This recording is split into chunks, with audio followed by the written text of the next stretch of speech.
Hello friend, I hope कि सब लोग ठीक होंगे। तो आज की क्लास में हम लोग देखेंगे भारतीय संविधान से संबंधित महत्वपूर्ण प्रश्न है जो कि आपके एग्जाम्स में पूछे जाते हैं। आपका कोई भी एग्जाम हो, C TET, UP TET, super TET, MP TET, चाहे आपका यूपीएससी का हो, बैंक का हो, रेलवे का हो, एनटीपीसी का, सारे एग्जाम में कहीं ना कहीं यहाँ से क्वेश्चन पूछे जाते हैं। और आज के question very very important question है, बीबीआई क्वेश्चन है। तो चलिए हम लोग क्लास को स्टार्ट करते हैं और बताइएगा किसके कितने मार्क्स आए हैं आज की वीडियो में और वीडियो आज की कैसी थी। तो क्वेश्चन नंबर फर्स्ट का राइट आंसर बताइएगा कि लोकसभा का प्रोटेम अध्यक्ष नियुक्त किया जाता है। तो आंसर हो जाएगा इस क्वेश्चन का। अगर मैं बात करूं तो राइट आंसर होगा आपका भारत के राष्ट्रपति द्वारा किया जाता है। ये is the correct answer, Bharat के राष्ट्रपति। नेक्स्ट क्वेश्चन, लोकसभा में भारत के राष्ट्रपति द्वारा एंग्लो इंडियन समुदाय के कितने सदस्य मनोनीत किए जाते हैं? बताइएगा आंसर क्या हो जाएगा। कितने राष्ट्रपति के द्वारा जो एंग्लो इंडियन समुदाय के कितने सदस्य मनोनीत किए जाते हैं? इसका आंसर हो जाएगा आपका यहाँ पे D is the correct answer. Second, ठीक है, 2 हो जाएगा आपका, D is the right answer. Next question, Bharat के संविधान के अनुच्छेद 70 के अंतर्गत राष्ट्रपति और उपराष्ट्रपति की अनुपस्थिति में कौन राष्ट्रपति होगा? बताइएगा कौन राष्ट्रपति होगा। इस क्वेश्चन का राइट आंसर क्या हो जाएगा? तो राइट आंसर होगा भारत के मुख्य न्यायाधीश। भारत के मुख्य न्यायाधीश, D is the correct answer होगा, भारत के मुख्य न्यायाधीश, D is the right answer. Next question का आंसर दीजिएगा, निम्नलिखित राज्यों में किस राज्य की विधानमंडल द्विसदनीय है? तो आंसर होगा इस क्वेश्चन का यहाँ पे बिहार। बिहार में जो है आपका विधानमंडल जो है द्विसदनीय है, D is the right answer होगा। नेक्स्ट क्वेश्चन, भारतीय संघ कौन से देश के संघ के सदृश है? भारतीय संघ कौन से देश के संघ के सदृश है? आंसर हो जाएगा आपका यहाँ पे क्वेश्चन नंबर 5 की अगर मैं बात करूं तो Canada, D is the right answer होगा, Canada, D is the right answer. Next question की तरफ प्रस्थान करेंगे।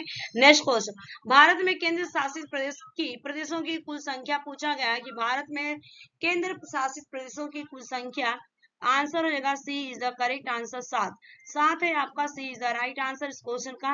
नेक्स्ट क्वेश्चन, भारत के सर्वोच्च न्यायालय की अधिकार भाषा क्या है? बताइएगा भारत के सर्वोच्च न्यायालय की अधिकारी भाषा क्या है? तो आंसर हो जाएगा आपका यहाँ पे Hindi Devanagari, Hindi Devanagari, A is the right answer, A is the right answer. Next question, Bharat में राजनीतिक दलों को मान्यता दी जाती है। भारत में राजनीतिक दलों को मान्यता दी जाती है, आंसर होगा भारतीय निर्वाचन आयोग द्वारा मान्यता दी जाती है। भारत के जो नागरिक होते हैं राजनीतिक दल को, उनको भारतीय निर्वाचन द्वारा आयोग द्वारा उनको क्या दिया जाता है? मान्यता दी जाती है, D is the right answer. Next question, Bharat का निर्वाचन आयोग पूछा गया है कि भारत का निर्वाचन आयोग कौन होता है? तो आंसर हो जाएगा इस क्वेश्चन का अगर मैं बात करूं तो संवैधानिक संस्था हो जाएगा आपका, D is the correct answer, संवैधानिक संस्था, D is the right answer. Next question, Bharat में सूचना का अधिकार किस वर्ष में पारित किया गया? भारत में सूचना का अधिकार किस वर्ष में पारित किया गया था? आंसर बताइएगा इस क्वेश्चन का राइट आंसर क्या होगा। तो आंसर हो जाएगा आपका सी, 2005 में भारत में सूचना का अधिकार पारित किया गया था, C is the correct answer. Next question, Morley Minto सुधार अधिनियम 1919 का प्रमुख प्रावधान कौन नहीं है? मार्लो मिंटो सुधार अधिनियम 1909 का प्रमुख प्रावधान कौन नहीं है? तो आंसर होगा इस क्वेश्चन का यहाँ पे राइट आंसर, केंद्रीय विधान परिषद में निर्वाचित सदस्यों को स्थान नहीं है, निर्वाचित सदस्यों को स्थान नहीं है, तो right answer D is the correct answer होगा। नेक्स्ट क्वेश्चन, 93वां संवैधानिक संशोधन किससे संबंधित है? 93वां संवैधानिक संशोधन किससे संबंधित है? तो आंसर होगा शिक्षण संस्थाओं में ओबीसी के आरक्षण से, शिक्षण संस्थाओं में ओबीसी के आरक्षण से, D is the right answer. Next question, निम्न में से एक भारत सरकार अधिनियम 1935 की मुख्य विशेषताओं में से नहीं है। नॉट क्वेश्चन पूछा गया है कि निम्न में से एक भारत सरकार अधिनियम 1935 की मुख्य विशेषताओं में से नहीं है, इसका राइट आंसर क्या हो जाएगा? तो राइट आंसर होगा आपका यहाँ पे अवशिष्ट विषय प्रांतीय विधायकों को आवंटित किए गए थे, D is the correct answer, अवशिष्ट विषय प्रांतीय विधायकों को आवंटित किए गए थे, D is the correct answer. Next question का आंसर दीजिएगा, निम्नलिखित में से किस अधिनियम द्वारा संवैधानिक निरंकुशता का सिद्धांत प्रवृत्त किया गया? बताइएगा निम्नलिखित में से किस अधिनियम द्वारा संवैधानिक निरंकुशता का सिद्धांत प्रवृत्त किया गया? तो आंसर हो जाएगा यहाँ पे आपका 1935 का भारत सरकार अधिनियम द्वारा, 1935 भारत सरकार अधिनियम, C is the right answer. Next question, 1773 का रेगुलेटिंग अधिनियम पहला कदम था जिसने, बताइएगा 1773 का रेगुलेटिंग अधिनियम पहला कदम जिसने था? तो आंसर हो जाएगा आपका यहाँ पे ब्रिटेन की संसद को भारत पर विधि बनाने के अधिकार पर बल दिया गया था। A is the right answer. Next question, British Bharat के निम्नलिखित प्रांतों पर विचार कीजिए और उन प्रांतों को पहचाने जहां 1937 में भारतीय राष्ट्रीय कांग्रेस का मंत्रिमंडल नहीं बना। तो कहाँ कहाँ नहीं बना था? देखिए आपका बंगाल और पंजाब में नहीं बना था। तो राइट आंसर का बी और फोर्थ, ठीक है, बी में थर्ड और फोर्थ का आपका नहीं बना था, पंजाब और बंगाल। तो right answer B. Next question, निम्नलिखित में से कौन से अधिनियम ने ब्रिटेन में एक ऐसे मंत्रिमंडल की स्थापना का प्रावधान किया जिसके माध्यम से ब्रिटिश सरकार भारत में ईस्ट इंडिया कंपनी के दीवाने, सैनिक और राजस्व संबंधित सभी मामलों पर पूरी तरह नियंत्रण रख सके? तो आंसर हो जाएगा आपका यहाँ पे 1784 का पीटर्स इंडिया अधिनियम, ठीक है, B is the right answer होगा 1784 का पीटर्स इंडिया अधिनियम, B is the right answer. Next question, निम्नलिखित में से किस अधिनियम में कलकत्ता में सर्वोच्च न्यायालय की स्थापना का प्रावधान किया गया था? निम्नलिखित में से किस अधिनियम में कलकत्ता में सर्वोच्च न्यायालय की स्थापना का प्रावधान किया गया था? आंसर हो जाएगा regulating act 1773। Answer A is the correct answer होगा regulating act 1773, A is the right answer. Next question, British मशीनरियों को भारत में बसने की अनुमति प्रदान की गई थी? तो आंसर हो जाएगा इस क्वेश्चन का यहाँ पे D is the correct answer 1813 के चार्टर एक्ट द्वारा, 1813 के चार्टर एक्ट द्वारा, D is the right answer. Next question का, ब्रिटिश सरकार के किस अधिनियम ने सबसे पहली बार भारत में शिक्षा के लिए 1 लाख रुपए दिए थे? तो ब्रिटिश सरकार के किस अधिनियम ने सबसे पहली बार भारत में शिक्षा के लिए 1 लाख रुपए दिए थे? तो आंसर हो जाएगा इस क्वेश्चन का यहाँ पे B is the correct answer, charter अधिनियम 1813। चार्टर अधिनियम 1813 ने भारत में पहली बार शिक्षा के लिए 1 लाख रुपये दिया था, ठीक है, तो B is the right answer. Next question, किस अधिनियम ने भारतवासियों को अपने देश के प्रशासन में कुछ हिस्सा लेना संभव बनाया? तो आंसर हो जाएगा इस क्वेश्चन का charter act 1833। Charter act 1833 Bharat के जो वासी थे उनको प्रशासन में कुछ हिस्सा लेने का बनाया था, charter act 1833, A is the right answer. Next question, निम्नलिखित में से कौन एक अधिनियम ने भारतीय प्रांतों को उनकी विधायी शक्ति से वंचित किया? आंसर क्या हो जाएगा? आंसर होगा आपका 1833 का अधिनियम। 1833 का अधिनियम वंचित किया था विधायी शक्ति से, ठीक है, तो B is the right answer. Next question का आंसर दीजिएगा, निम्न में से किस अधिनियम द्वारा ब्रिटिश ताज ने भारतीय प्रशासन को अपने हाथों में लिया? बताइएगा आंसर क्या हो जाएगा 23 का राइट आंसर। आंसर होगा आपका यहाँ पे 1858 के अधिनियम द्वारा, 1858 के अधिनियम द्वारा भारतीय प्रशासन को अपने हाथ में लिया गया था, C is the right answer. Next question, निम्नलिखित में से भारतीय स्वतंत्रताओं का अधिकार पत्र किसे कहा जाता है? तो आंसर हो जाएगा आपका महारानी की घोषणा 1858। महारानी की घोषणा 1858 का भारतीय स्वतंत्रताओं का अधिकार पत्र कहा जाता है, D is the right answer. Next question, Bharat में प्रतिनिधि सरकार की बुनियाद डाली थी? बताइएगा किसने डाली थी? भारत में प्रतिनिधि सरकार की बुनियाद डाली गई थी, किसने डाली थी? तो आंसर हो जाएगा इस क्वेश्चन का यहाँ पे 1861 के भारतीय परिषद अधिनियम ने डाली थी, जो भारत में प्रतिनिधि सरकार, B is the right answer होगा, ठीक है। नेक्स्ट क्वेश्चन, निम्नलिखित में से किस अधिनियम द्वारा भारत में प्रतिनिधि संस्थाएं प्रथम बार प्रारंभ हुई? बताइएगा आंसर क्या हो जाएगा? तो आंसर आपका हो जाएगा यहाँ पे भारत परिषद अधिनियम 1861। भारत परिषद अधिनियम 1861, C is the correct answer. Next question, निम्नलिखित में से उदारवादियों की कौन सी एक मांग मार्ले मिंटो सुधार में स्वीकार की गई? तो आंसर हो जाएगा आपको परिषदों के आकार का विस्तार, परिषदों के आकार का विस्तार, C is the right answer. Next question, निम्नलिखित युग्म में से कौन सा एक सही सुमेलित है? निम्नलिखित युग्म में से कौन सा एक सही सुमेलित है? आंसर होगा इंडियन काउंसिल एक्ट 1892 निर्वाचन का सिद्धांत। इंडियन काउंसिल एक्ट 1892 निर्वाचन का सिद्धांत, A is the right answer. Next question, Bharat सरकार अधिनियम 1919 ने निम्नलिखित में से किसको स्पष्ट रूप से परिभाषित किया? तो आंसर हो जाएगा केंद्रीय एवं प्रांतीय सरकारों की आधिकारिकता को उन्होंने विस्तारित किया या परिभाषित किया स्पष्ट रूप से। B is the right answer. Next question, निम्नलिखित अधिनियमों में से किसने भारत में पृथक संप्रदाय निर्वाचन का प्रावधान किया? तो आंसर हो जाएगा इस क्वेश्चन का यहाँ पे भारतीय परिषद अधिनियम 1909 को, भारतीय परिषद अधिनियम 1909। C is the right answer. Next question, Bharat सरकार अधिनियम 1919 किस पर आधारित था? भारत सरकार अधिनियम 1919 किस पर आधारित था?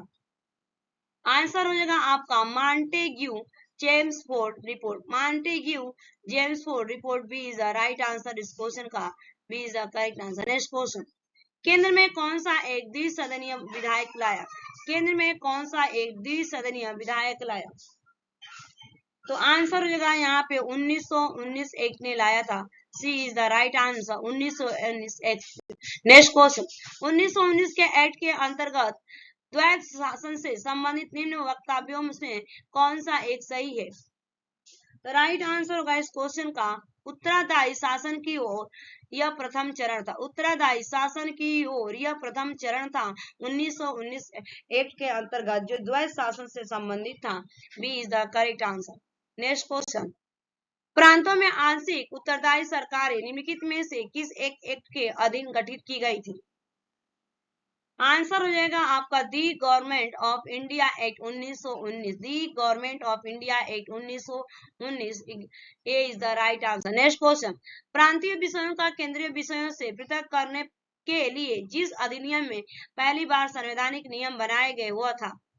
तो आंसर हो जाएगा आपका भारत सरकार अधिनियम 1919, भारत सरकार अधिनियम 1919। B is the right answer.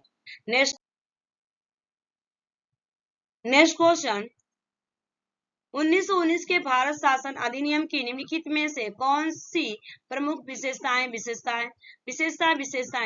तो ऑप्शन पहला दिया गया आपका कि प्रांतों की कार्यकारिणी सरकार में द्वैध शासन की व्यवस्था, बिल्कुल सही है। ऑप्शन सेकेंड दिया गया है कि मुसलमानों के लिए पृथक संप्रदाय निर्वाचक मंडलों की व्यवस्था, बिल्कुल सही है। ऑप्शन थर्ड दिया गया है कि केंद्र द्वारा प्रांतों को विधायी शासन शक्ति का हस्तांतरण, ठीक है। तो यहाँ पे राइट आंसर हो जाएगा इस क्वेश्चन का। देखिए यहाँ पृथककरण की बात नहीं की गई थी, तो आपका पहला सही है और तीसरा केंद्र द्वारा प्रांतों की विधानीय शक्ति का हस्तांतरण, बिल्कुल सही है। राइट आंसर होगा C is the correct answer, पहला और तीसरा आपका सही है। C is the right answer. Next question आ चुका है आपके स्क्रीन पर।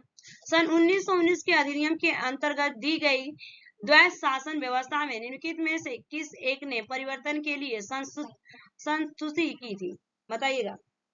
तो आंसर होगा आपका साइमन आयोग, साइमन आयोग। C is the correct answer, Simon आयोग। C is the right answer. Next question, निम्न में से किस अधिनियम के अंतर्गत द्वैध शासन व्यवस्था लागू की गई? तो राइट आंसर होगा भारत सरकार अधिनियम 1919, भारत सरकार अधिनियम 1919। D is the right answer. Next question, Montagu Chelmsford सुधार का प्रकाशन कब हुआ था? आंसर होगा 1918 में हुआ था। मॉन्टेग्यू चेम्सफोर्ड का सुधार जो हुआ था आपका 1918। D is the right answer. Next question, Bharat में द्विसदनात्मक व्यवस्थापिका को किस अधिनियम द्वारा प्रारंभ किया गया था? आंसर होगा आपका 1919। B is the right answer. Next question, निम्नलिखित में से कौन सा एक सही है? पूछा गया है कि निम्नलिखित में से कौन सा एक सही है। आंसर होगा आपका यहाँ पे भारतीय संविधान में मूल अधिकारों को शामिल करने के लिए नेहरू रिपोर्ट 1928 में समर्थन किया था। A is the right answer, बिल्कुल करेक्ट आंसर है। नेक्स्ट क्वेश्चन, 20 अगस्त 1917 के सुधारों की घोषणा को जाना जाता है। बताइएगा कि 20 अगस्त 1917 के सुधारों की घोषणा को जाना जाता है किसके नाम से यानी जाना जाता है? राइट आंसर होगा मॉन्टेग्यू घोषणा के नाम से जाना जाता है, मॉन्टेग्यू घोषणा के नाम से जाना जाता है। A is the right answer. Next question, 1935 के भारत सरकार अधिनियम की निम्नलिखित में से कौन सी एक वैश्य युक्ति नहीं है? आंसर होगा आपका केंद्र में साथ ही साथ राज्यों में द्वैध शासन, केंद्र में साथ ही साथ राज्यों में द्वैध शासन। A is the right answer. Next question, स्वतंत्र भारत के लिए संविधान का प्रारूप तैयार करने के लिए किया गया राष्ट्रवादियों का सर्वप्रथम प्रभावी प्रयत्न कब शुरू हुआ? बताइएगा आंसर क्या हो जाएगा इसका। तो राइट आंसर होगा Nehru report C is the correct answer. Nehru report C is the right answer. Next question, निम्नलिखित में से किस एक अधिनियम द्वारा भारत में संघीय न्यायालय की स्थापना की गई थी? आंसर हो जाएगा आपका यहाँ पे उपयुक्त में से कोई नहीं, D is the correct answer. Next question, Bharat सरकार अधिनियम 1935 के अनुसार प्रांतीय कार्यकारिणी प्रोविंशियल एक्टिविटी का के निम्नलिखित में से कौन सा ऐसे अभिलक्षण है? ठीक है, तो राइट आंसर होगा, अगर मैं बात करूं यहाँ पे तो देखिए प्रांत का कार्यकारी प्राधिकार गवर्नर में नहीं था, बिल्कुल सही है। गवर्नर को सलाह देने के लिए मंत्री परिषद सही है, लेकिन थर्ड ये गवर्नर को प्रांतीय विधानमंडल के अविश्वास मत द्वारा हटाया जा सकता है, बिल्कुल नहीं। तो राइट आंसर स्कूट का हो जाएगा, पहला और दूसरा आपका सही था, A is the correct answer. Next question, एक संघीय व्यवस्था और केंद्र में द्वैध शासन भारत में लागू किया गया था।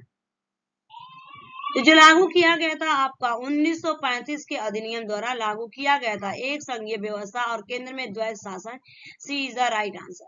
नेक्स्ट क्वेश्चन, ब्रिटिश भारत में संघीय न्यायालय के विषय में जो कथन सत्य है वह बताइएगा। तो आंसर हो जाएगा आपका प्रिवी काउंसिल में अपील की जा सकती थी, प्रिवी काउंसिल में अपील की जा सकती थी, B is the right answer. Next question, किस अधिनियम द्वारा भारत में संघीय व्यवस्था आरंभ की गई थी? किस अधिनियम द्वारा भारत में संघीय व्यवस्था आरंभ की गई थी?